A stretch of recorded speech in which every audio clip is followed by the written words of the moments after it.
अस्सलाम वालेकुम व्यूवर्स, हमने अपने प्रीवियस वीडियोस में एफएससी पार्ट 1 का फर्स्ट चैप्टर कंप्लीट किया। हमने फिर सेकंड चैप्टर को कंप्लीट कर लिया और आज हमने जो चैप्टर स्टार्ट करना है दैट इज़ थर्ड चैप्टर। आज हम इंजाइम्स की क्विक समरी करेंगे। So what are enzymes? Enzymes are proteins जो कि किसी भी बायोकेमिकल रिएक्शंस की एफिशिएंसी को इंक्रीज करते हैं। Enzymes have a globular structure and specific in reactions, and why they are very specific in reactions I will tell you in their factor series. Small part of enzymes जो कि actively participate करता है reactions में that is active site.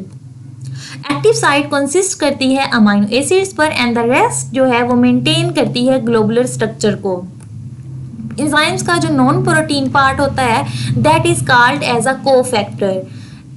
Cofactor का क्या काम है? ये एनर्जी, केमिकल एनर्जी प्रोवाइड करता है रिएक्शंस को। कोफैक्टर्स की एग्जांपल में मैग्नीशियम, कॉपर और जिंक आयंस आ जाते हैं। अगर ये कोफैक्टर डिटैचेबल हो, if these cofactors are detachable then they are called activators.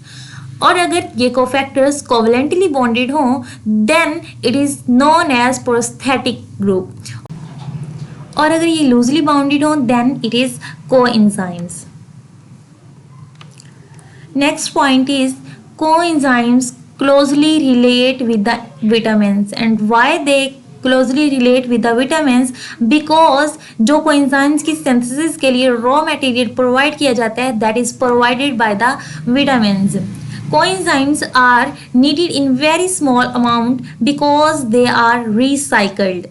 अगर enzymes without its coenzymes or prosthetic group, in previous slide we have discussed the coenzyme and prosthetic group. अगर enzymes इन दो cofactors के बगैर है, which are two cofactors that is coenzyme and prosthetic group, then it is called as apoenzyme. And these apoenzymes are usually inactive. Here we said enzymes without coenzymes apoenzyme कहलाता है and एक enzyme with its cofactor क्या कहलाएगा? holoenzymes कहलाएगा। Enzymes involved in the photosynthesis are found in the chloroplast. वो enzyme जो कि photosynthesis में इन्वॉल्व होते हैं वो कहाँ पर पाए जाते हैं? वो क्लोरोप्लास्ट में पाए जाते हैं। और वो एंजाइम जो कि सेलुलर रेस्पिरेशन में इन्वॉल्व होंगे that will found in the mitochondria and enzymes that are involved in the protein synthesis are found in the ribosomes. These 3 points are important. Next is characteristics of enzymes. Enzymes are very specific in their actions. ये even जो minor change होता है pH में, temperature में या substrate में, उसको भी ये तैयार सेंसिटिव होते हैं।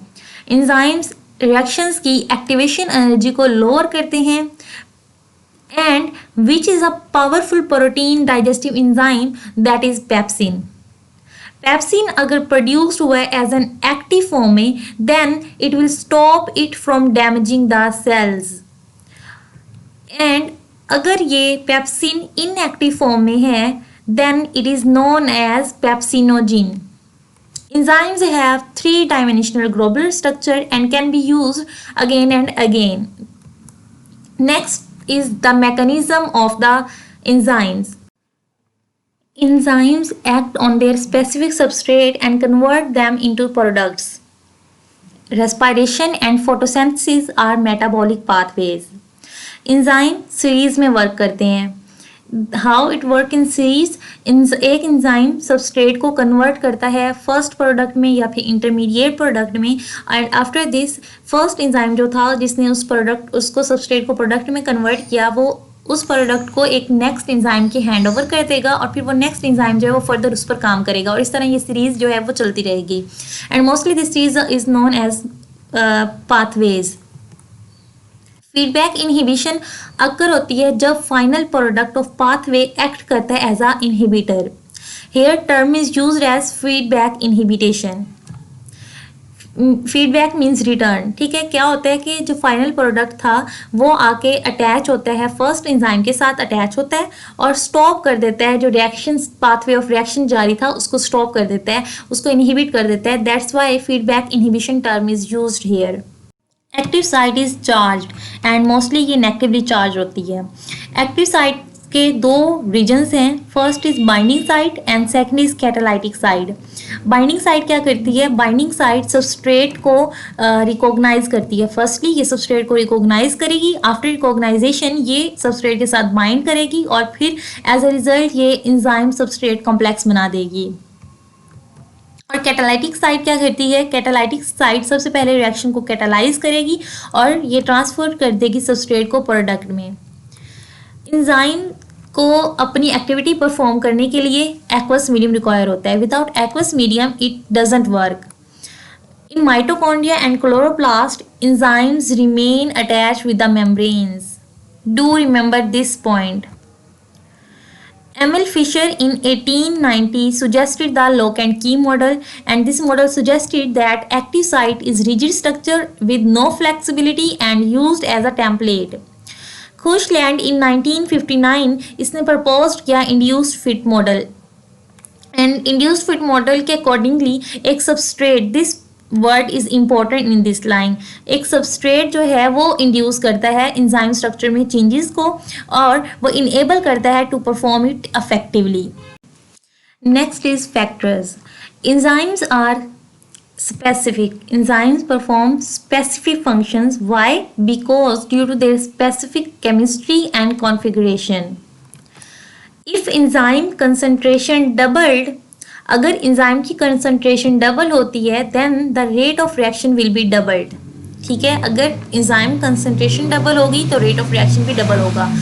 If all active sites are occupied then there will be no increase in the rate of reaction, there will be no increase. अगर टेम्परेचर इंक्रीज होगा तो रेट ऑफ रिएक्शन भी इंक्रीज होगा।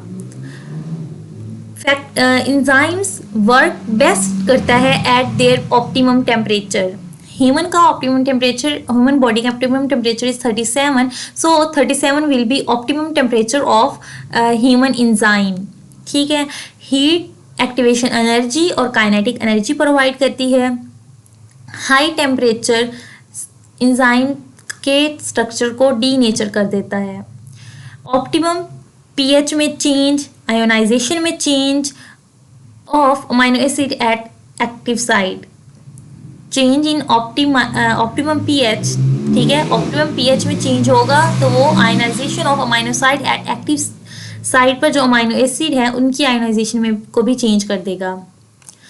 Extreme change in pH, pH में जो extreme change है वो enzymes के दरमियान जो बॉन्ड है उसको ब्रेक करेगा और कॉज करेगा denaturation. Next and the last topic of this chapter is inhibitors. What are inhibitors? Inhibitors chemical substances होते हैं जो कि enzymes के साथ bind करते हैं, bind होते हैं और उसके साथ react करते हैं and then block कर देते हैं active site को permanently या फिर temporarily.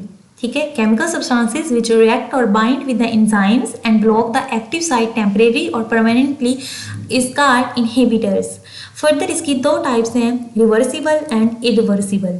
इरिवर्सिबल क्या करते हैं? इरिवर्सिबल एक्टिव साइट को ब्लॉक करते हैं बाय फॉर्मिंग कोवलेंट बॉन्ड। ठीक है, कोवलेंट बॉन्ड फॉर्म करके ये एक्टिव साइट को ब्लॉक करते हैं और उसकी जो ग्लोबुलर शेप है उसको डिस्ट्रॉय कर देते हैं। रिवर्सिबल क्या करते हैं? रिवर्सिबल एंजाइम्स के साथ वीक लिंकेजेस बनाते हैं। रिवर्सिबल की आगे फर्दर दो टाइप्स हैं, competitive and non competitive.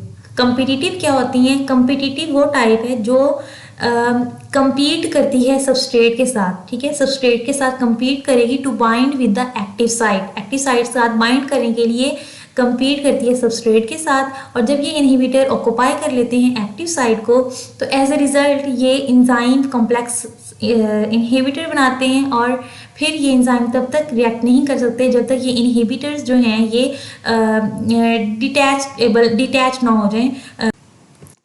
Inhibitors क्या काम करते हैं? इनहिबिटर्स एंजाइम स्ट्रक्चर को आल्टर करते हैं, स्ट्रक्चर में को चेंज करते हैं और कैटालाइसिस को स्टॉप करते हैं। यहाँ पर एग्जाम्पल है malonic acid is a competitor inhibitor for the succinate acid. Here we have completed the quick summary of the third chapter. In our next video, we will start fourth chapter quick summary of the FSC part 1.